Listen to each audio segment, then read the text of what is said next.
welcome to the American Cinema Foundation Movie Podcast. I am your host, Titus, and today in our Masters series I am joined again by the lovely Zina Hitz. We have been doing a series on Preston Sturgis, the funniest comedian in old Hollywood. We've talked about his 5 most famous movies: Sullivan's Travels, The Lady Eve, The Palm Beach Story, Hail the Conquering Hero, and now we're doing The Miracle of Morgan's Creek. In these movies, Preston Sturges satirizes Hollywood, the industrial aristocracy, small-town America, war fever, and in passing offers comic solutions to all of America's problems. Love always wins in these stories, and modern American women and men manage to get along after many comical misunderstandings. But now let's turn to The Miracle of Morgan's Creek.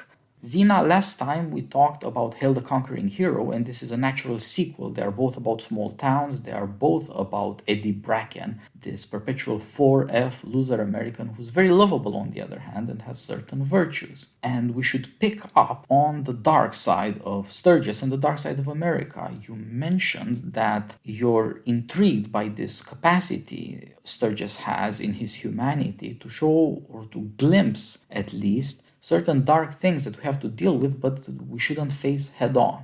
So let's start there. Right. So Sturges' ability to handle dark themes, it makes me want to go actually to Miracle of Morgan's Creek. So in Miracle of Morgan's Creek, you get another story of a wartime failure. That is, you get a young woman who goes out one night to entertain the soldiers before they go away. She's a fun-loving woman. She likes to party. She likes to drink and dance and flirt. Once again, William Demarest, as at first a comically overprotective father, but then he changes later on. He forbids her to go to this party. It's too dangerous and it's too late, and he doesn't trust soldiers because he was one. And what happens? She persuades the local 4F guy, also played by Eddie Bracken, to pretend he's taking her to the movies. Then she ditches him at the movies. She goes off to the party, and she's meant to pick him up the next morning, which of course turns out to be 8 a.m., a shockingly late hour. The daylight is still going. She's drunk. She's driving his car. His car's a wreck, and it's pulling just married flyers after it. So what's happened is that in the heat of the partying with the soldiers, Trudy, the young woman, has been a part of a mass marriage, so to speak, not like the Moonies, but each soldier marrying one of the women. She can't remember who the soldier was. She's wearing a cheap wedding ring. So she's gotten married while blind drunk to someone who she doesn't know who they are. And Eddie Bracken is Norval. So he has this hilarious, another weak 4F name. Very much the opposite of a soldier. Skinny, neurotic, anxious, hopelessly in love with Trudy. And yet still he has a spine. I mean, he knows he's being treated badly and he fights back. But Trudy becomes pregnant. She's supposedly married to someone whose name she can't remember and who she has no idea how to find.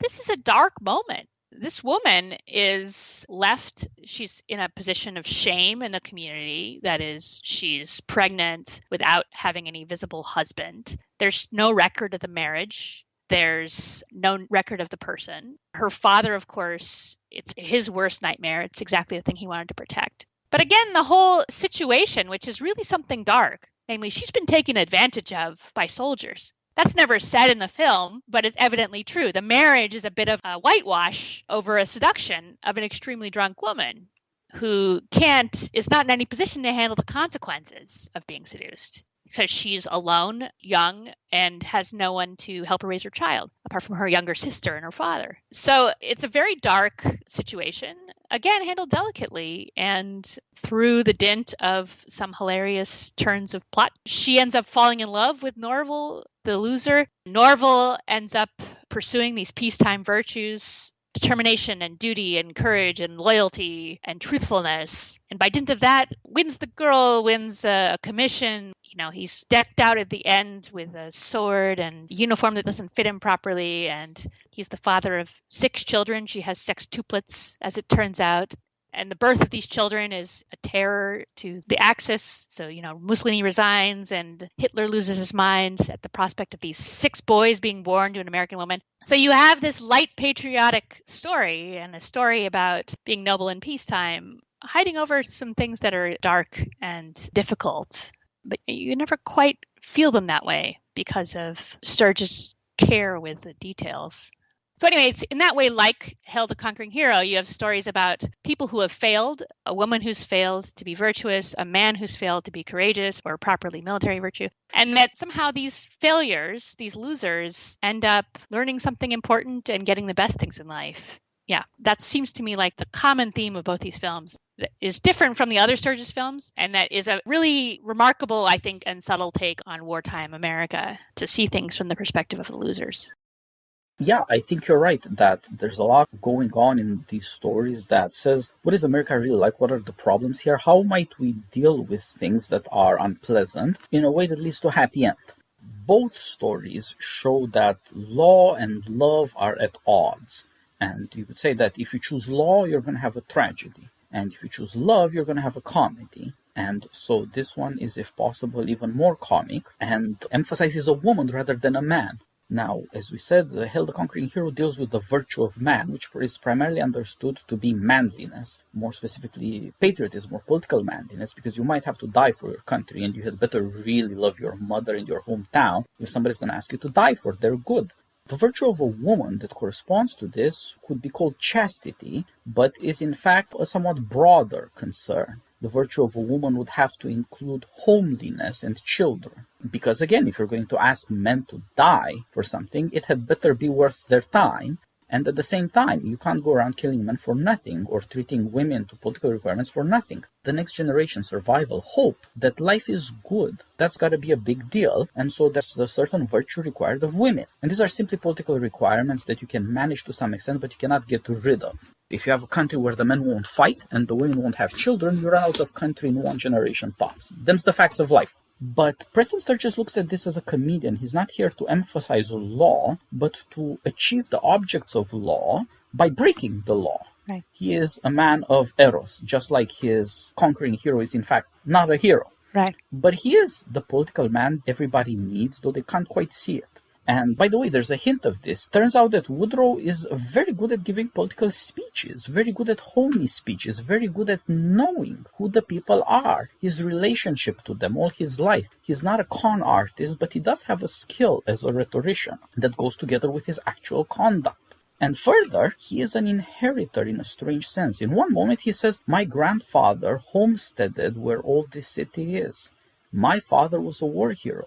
He has inherited by a kind of hereditary right the mayoralty. That's un-American in one sense, but, in another sense, it's just true. And so he's not nothing, but he's not a war hero. He's not sensational. He's not going to make the paper. So, you're going to have to deal with that. So also in this other case, the miracle of Morgan's Creek, sextuplets are nothing to sneeze at. I mean, what will give people hope when there are so many men dying? Except the hope that there is life after this, that human beings and the goodness and God's providence, in some sense, will take care of us. That the next generation will not even know the suffering that we suffer. They don't have to be darkened by our nightmares. That's very important.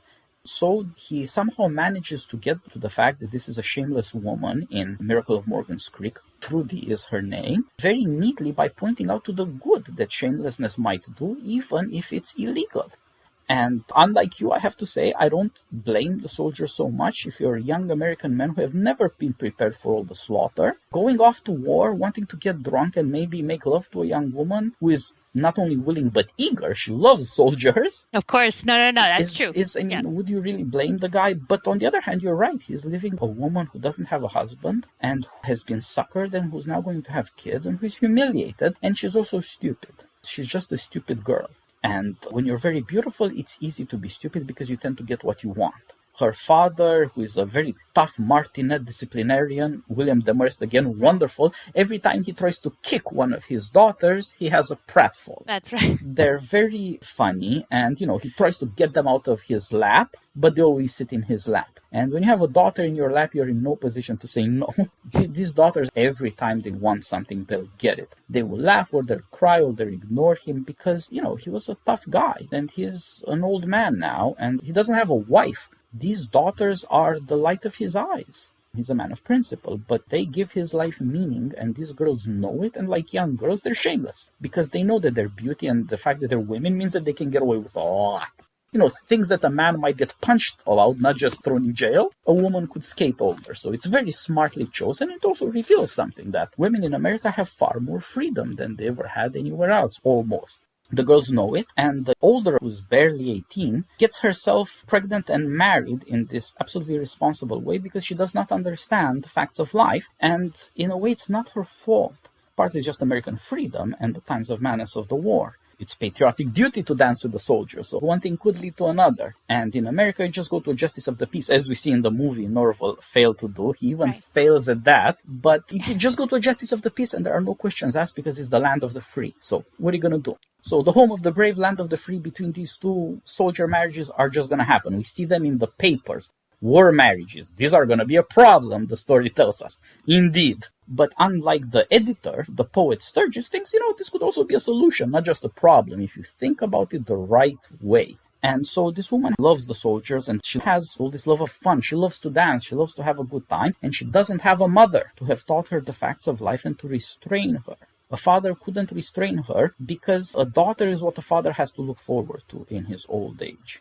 You see these girls who constantly make fun of their father. At the same time, you can tell in every scene how much they rely on him, what a trust they have in America and in life because there's this guy always there. That's what makes his life worth living. But a mother could restrain them by, female wisdom, by a certain prudence, and there's none of that, and so they run wild. And as beautiful as the 18-year-old, the 14-year-old sister is smart and ruthless. She doesn't want boyfriends, she's not yet overcome by love, and therefore she is not softened. Not only is she not going to get herself pregnant because she was persuaded drunk by soldiers, she is in fact going to persuade some loser, Eddie Bracken, to marry this woman and become the father. She will do any deception. She will succor anybody because she's all youthful, ruthless intelligence, because you can get away with it. And since it's the land of the free, it's the home of the daring, not to say reckless. So why not? And then this problem comes that the older sister doesn't want to succor this guy. She's humiliated him so much. He's such a loser that he tells her about how he took up sewing classes and all sorts of female school subjects just to be with her. He's a goddamn puppy, not a man. And the more pathetic he seems, she begins to love him. And there you see something in her that must have been true of the soldiers too. It wasn't just the uniforms. She sensed their desperation, their fear of death. She has a mothering instinct. And by the way, this was true of the portrayal in Hail the Conquering Hero too. We see Ella Raines in that movie, who never quite had a career, but she had this beautiful film. And she loves being by the side of Woodrow when he's successful and acclaimed by the city. It's just intoxicating. She can reflect his greatness, and what woman doesn't like an impressive man? But then he becomes weak and miserable, and she sees his suffering, and she begins to love him truly again. Because now she can be sort of mothering. See, I interpret it differently. So I think that Trudy, it's not so much his weakness, which after all is evident from the beginning.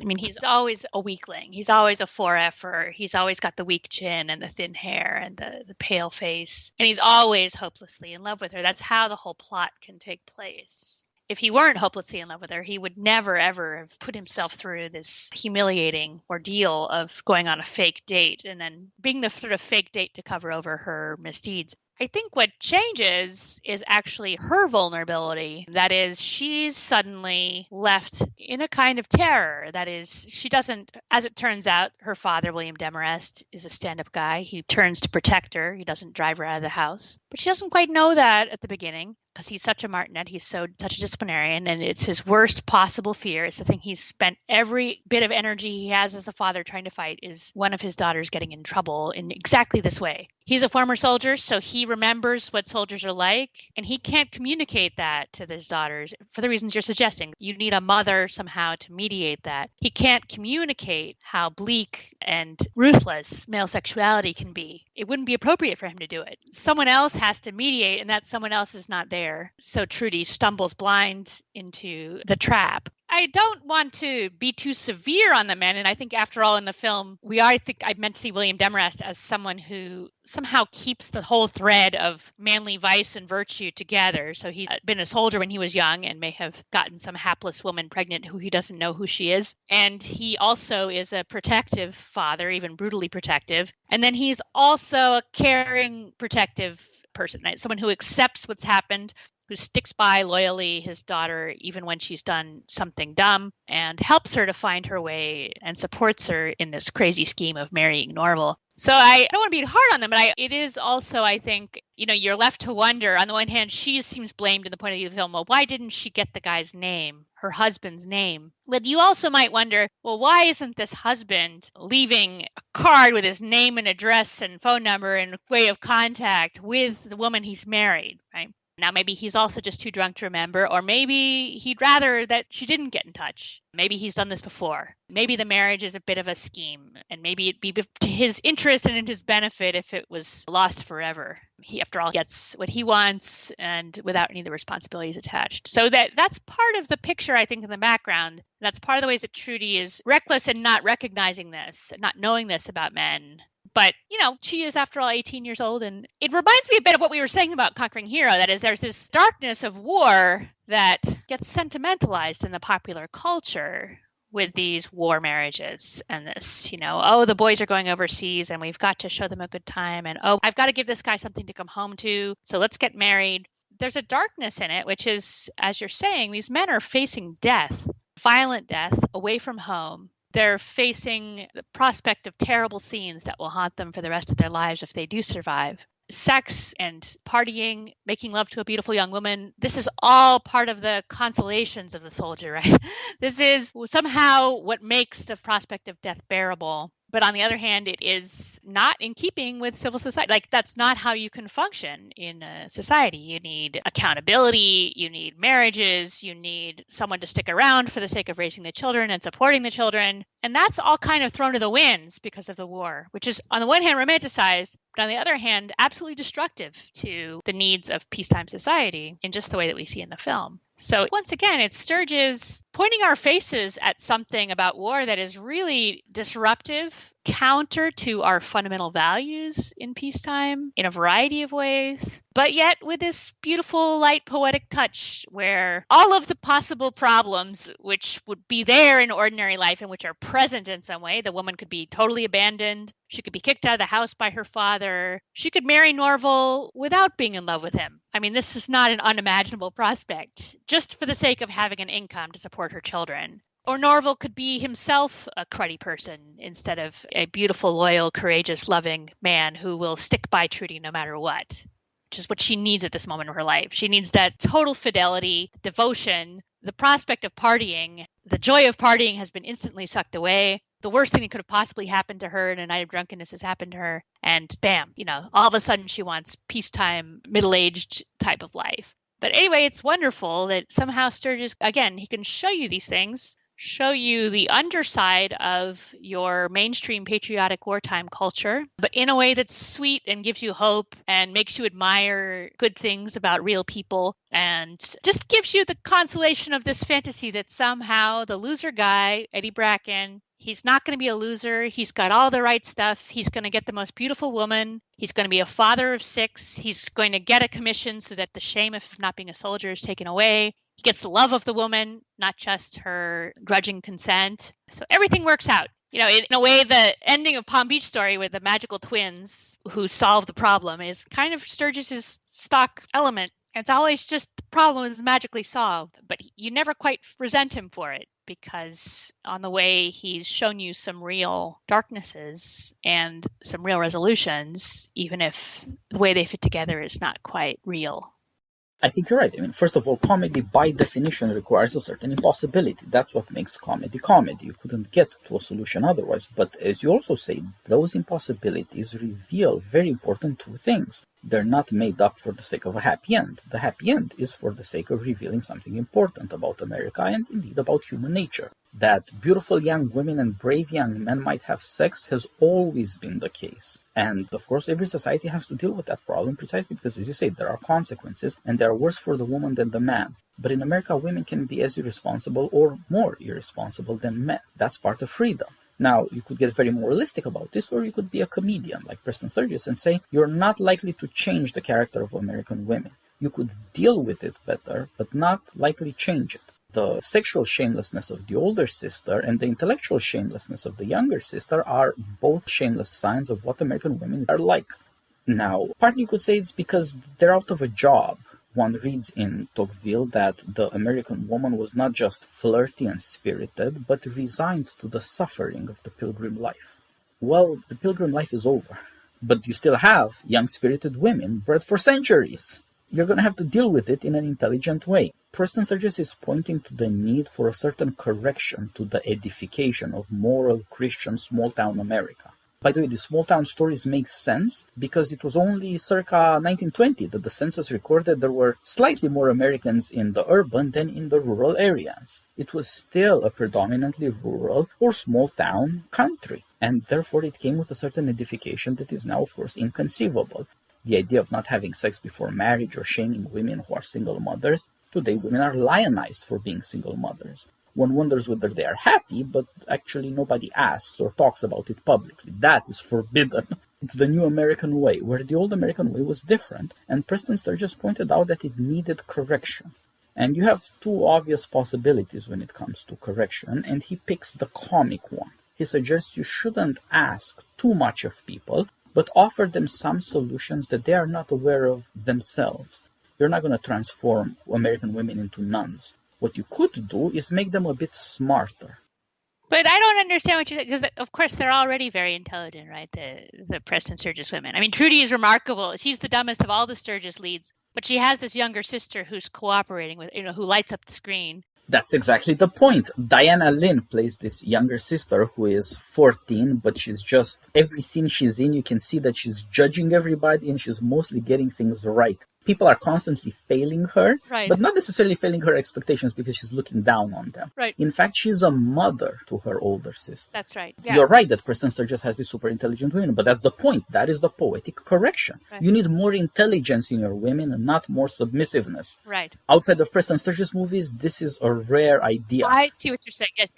Howard Hawks or Leo McCarey, George Cukor or Mankiewicz, there are 4 or 5 directors and writers who are all about this. The modern American woman needs to be smarter than she is, not stupider. Needs to be better educated, not less. But that education is not going to come out of the peculiar pieties of liberal elites. It's going to come out of poetry, out of people who are very clever about human affairs and not too shameful about noticing certain facts of life, including single motherhood. Well, and the love of the hustle also, right? This is part of what the Sturgis women have. They have the American love of the hustle. So that's the type of intelligence. It's a ruthless, prudential, there's the ruthless observational capacities too. They know what's going on. They know what's what. They know who's who.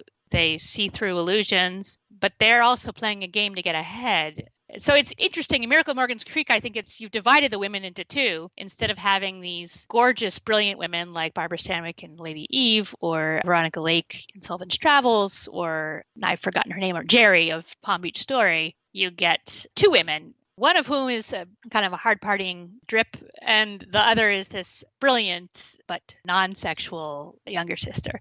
Yeah, but I think you're right that he said he's certainly honoring the American woman for her freedom, her ingenuity, and her disregard for conventional morality, which always wins in the end in these Sturgis films. But it wins through the back door, so to speak. It wins, the law wins by the law being broken, and by the law being broken, being covered over by stories, by love, by mercy, by acceptance, all of the things which we, perpetually need more of, we human beings. So it's, I'm sure he's not a moralist, but I think he does understand the truth that, I think a moralist like myself can make use of him, and that he understands that flourishing human lives require handling people as they are, which is as lawbreakers. and that you wouldn't really want it any other way. You wouldn't want staid, conventional, boring rule followers. Those don't come off well. Nothing happens when they're in the lead.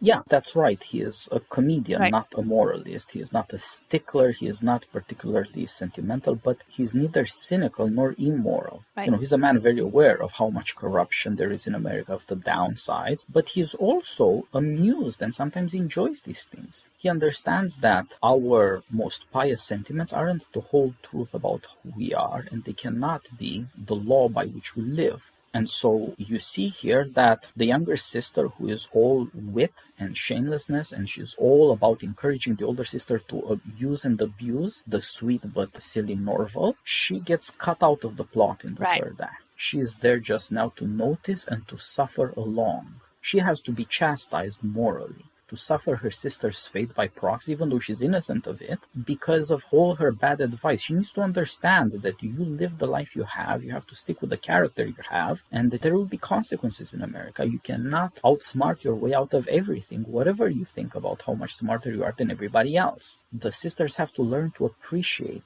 the moralism of their father. That is the best in American moralism. Their father can seem like a cruel man, and he would be, I think, too conservative for your taste, but there's a lot to be said for him. It's precisely his ferocity that makes him a good father, because he will protect his daughters again and again and again, and he made sure that they might be doing stupid things, but they won't be harming people. Their irresponsibility is limited.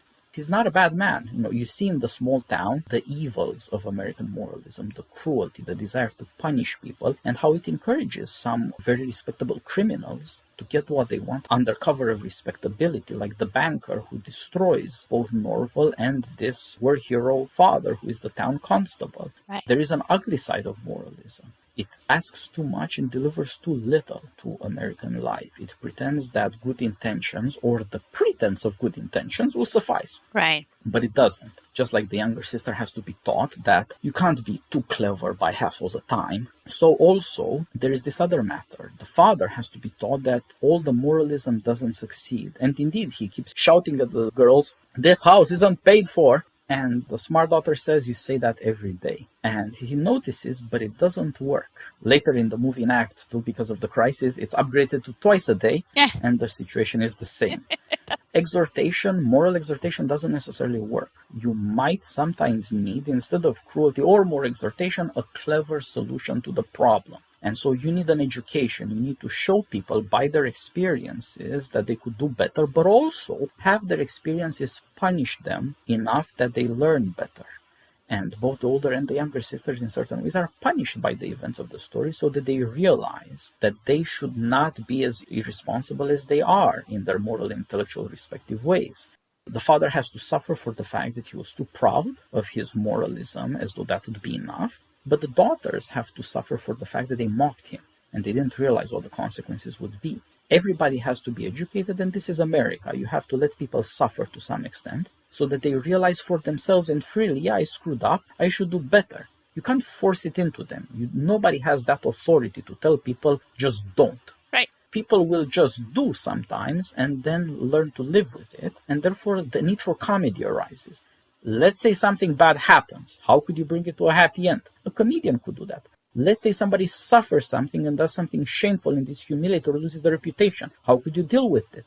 Comedically. Encourage people to be laughing at this stupid girl rather than be cruel. Right. Preston Sturgis wants to educate the American audience to say, don't try to ruin her, and learn to see her as a mother.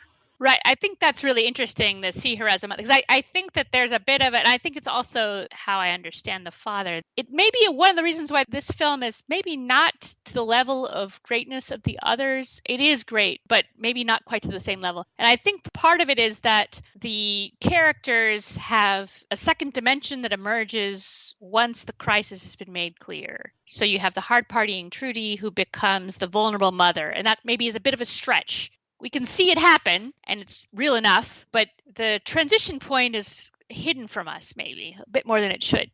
We have the father, William Demarest, who's a severe character. It seems to me you don't know at the beginning of the film how he's going to react when he finds out she's pregnant. So that violence and severity that he shows, its upshot isn't clear. It isn't clear whether it's going to end in harsh judgment or in acceptance. So then you get the other side of him, which is actually he loves his daughters. He was just hoping for something better for them. And he knew what they were out there against because he's a man himself and a former soldier. And he wanted to protect them, but once the battle's done, it's done, and you've got to live with it and make a life out of it anyway. So that dimension. And then Norval, of course, this total drip in the first part, becomes somehow a man who can protect and defend this woman who he loves. And that too. So there are these changes in perspective over the course of the film that are generated by the crisis of the pregnancy. On the one hand, they work in that they help us to think about the things that we've been talking about. But it's true that there's just a bit of a disconnect, that those changes are a little bit, the hinge is a little thin or something like that. I don't know how else to put it. And the younger sister, I'm less sure. She, I guess, turns from a schemer to also a supporter. So she develops a little more warmth. She's not just all about the hustle. So in that sense, she changes a bit the way Eve does in Lady Eve. So the younger sister's problem is that she thinks self-interest is the only thing that matters. Or she lives that way. That seems right. Yeah. She's never hurt anybody. She doesn't do bad things, but she thinks dangerous thoughts. But she has to realize that you can't change people's character by a clever plan. But doesn't she succeed? This is the part of why I don't understand what you're saying about her. Not her. She tells her sister to be a schemer, and her sister, faced with the innocence and the rampant stupidity even of Norval, tells the truth instead, because she cannot bear the shameful thought of being as shameless as her sister. It's nice in the planning, you're faced with the emergency, she's got a social crisis on her hands, as a personal crisis too, but she tells the truth to Norval. She tells the truth. I see. So it's because the sister advises just marrying him and... by lies. Right. To deceive him and to deceive him for the rest of his life. And Trudy can't do that. She may be stupid, but she's not a wicked person, and she understands that you cannot lie to a man throughout his life. Right. That unwillingness to push lies that far is what is necessary for the younger sister to begin to learn that being very clever and telling the right story doesn't change the world. That there is a world of deeds out there that is different to the world of speeches. In your mind, you can come up with a perfect solution, but in reality, you will run into people's characters, and self-interest is not the only thing that counts. A sense of shame also counts. Right. And you see something there. So what does Love of Soldiers means? In a sense, it's they're young men full of drama and romance, and in America, there's just very little of that. Right. There's the opportunity, finally, under cover of patriotism, you could go for dancing, have fun, maybe even go too far. But there's something else to it, too, that soldiers are covered in patriotism, which is tied up with everybody's fear, and in a way even shame that these young men have to suffer on our behalf. Right. And there is a certain side to Trudy that is motherly and noble and has a sense of shame. Her problem is to reattach that to Norval rather than to these soldiers who are coming and going. Right. She has to learn to prefer her own over the foreign. I mean, everybody's an American, but these soldiers are just coming into town. They're a temporary invading force, right. And they're going away. Right. You're never going to see them again, as you very well pointed out. And she has to be reminded. Norval tells her this story that persuades her because it's true. Suddenly, she noticed that which she had not noticed before, that he was always there, that his steadiness has something almost magical to it. This man has a power to withstand adversity that she simply lacks, and that her sister lacks too. She thinks she's so clever, but she's never had to face hardship. It's easy to be that clever when everything works your way. It's when adversity hits, as you see in the latter half of the movie, which is very different. All of a sudden you see who bears adversity well and who does less well than that. And you see the old sergeant, he bears well under adversity. You can fire him, take away his pension and ruin his reputation, but his integrity is not compromised because he knows that Norval is not a bad person. The rapprochement between the very witty sergeant who comes up with all sorts of clever illegal plans and Norval, who's even more innocent than the law requires, right. is based on their common integrity. That is to say, they are both willing to sacrifice on behalf of others. Right. The love they share for Trudy unites them. Right, that's right. And that is a very touching, very Preston Sturgis moment. Right. You think, he's such a cynical guy. He's not cynical at all. He realizes that this is a true thing about men. They're not that bad. Right. And, the bumbler and the conniver could actually be united in love, and that they will both be willing to be sacrificial and protective. Trudy herself learns to bear well under suffering. She prepares to become a mother and is willing to accept the loss of everything she had. She was just going to be a debutante and all, glamour and glory. You see how she was dressed up before. You see all this stuff. It's all gone. But she does not regret it or mourn it or become bitter or any of that.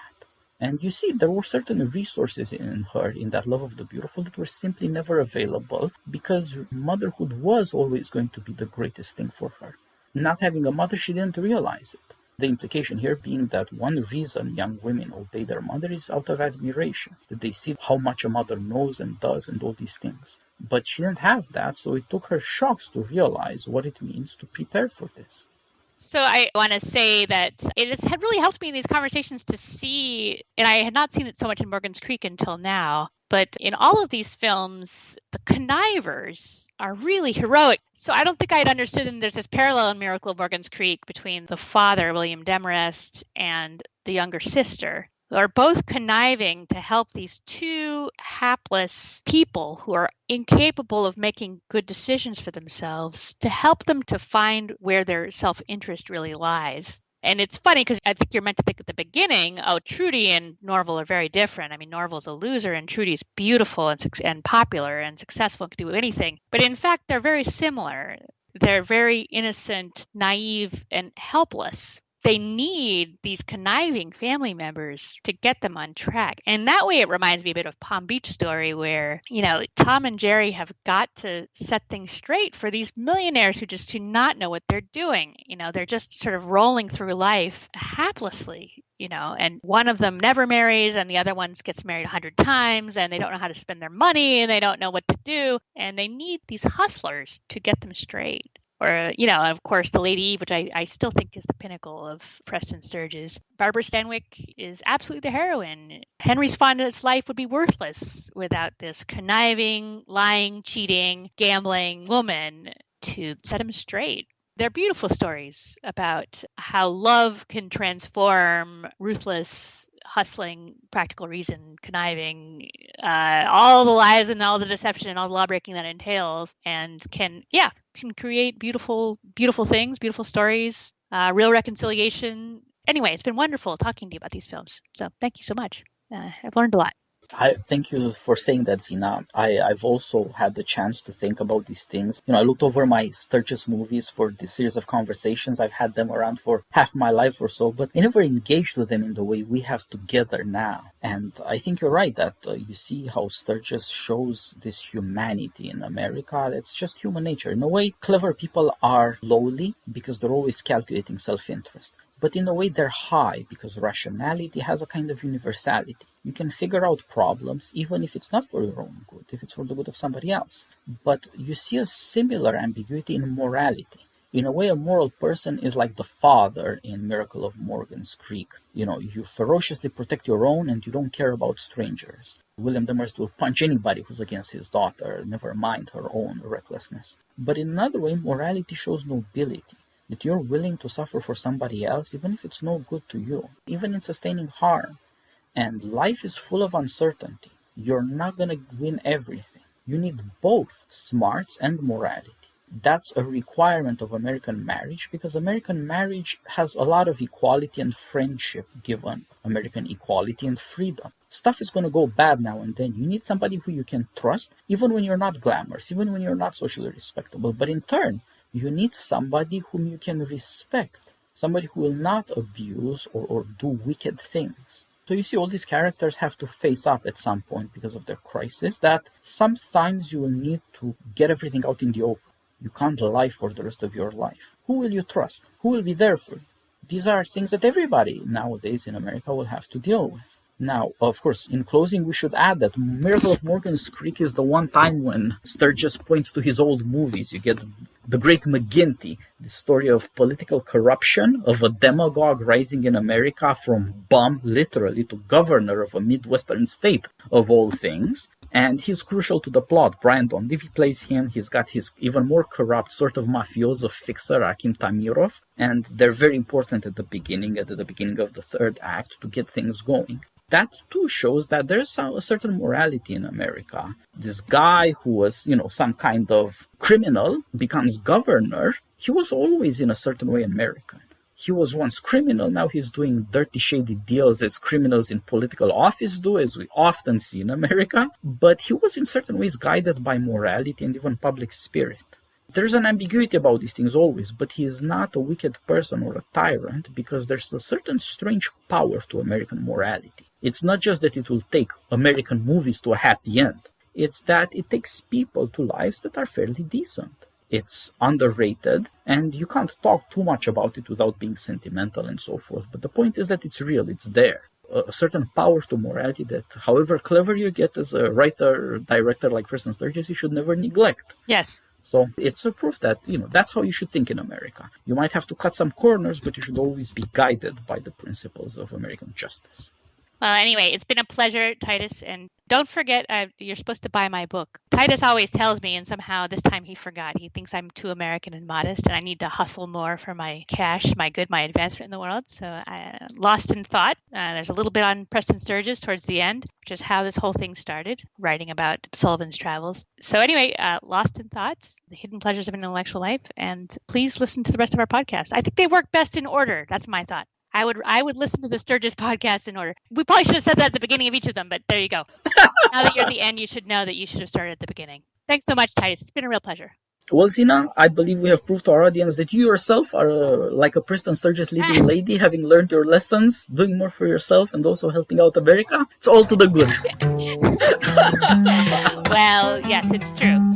Well, anyway, thanks so much. All the best.